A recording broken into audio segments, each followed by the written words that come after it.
ce que l'on sait de décès de Pape François qui a succombé à un accident vasculaire cérébral, AVC, qui a provoqué un coma et une défaillance cardio-circulatoire irréversible, selon son certificat de décès publié lundi par le Vatican. Le décès a été constaté par enregistrement électrocardiothérapeutique, indique ce document signé par le directeur du département de la santé et de l'hygiène du Vatican, le professeur Andrea Arcangeli. Le pape avait été admis à l'hôpital Gemelli de Rome pour une bronchite le 14 février, après être apparu pendant plusieurs jours affaibli et essoufflé.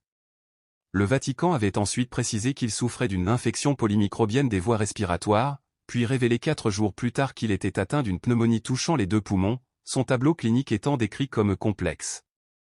Il était sorti de l'hôpital le 23 mars.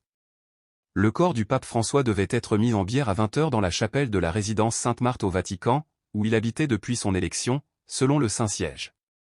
Celui-ci envisage par ailleurs d'exposer le corps du souverain pontife à partir de mercredi, dans la basilique Saint-Pierre. Son directeur Matteo Bruni précise que la confirmation de cette annonce aura lieu mardi, à l'issue de la première congrégation des cardinaux.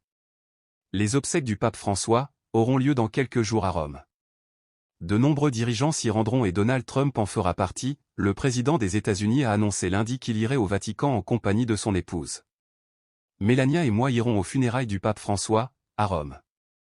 Nous avons hâte d'y être, a écrit le président américain sur son réseau Truth Social, alors que sa politique anti-migrants a été souvent critiquée par le défunt chef de l'Église catholique.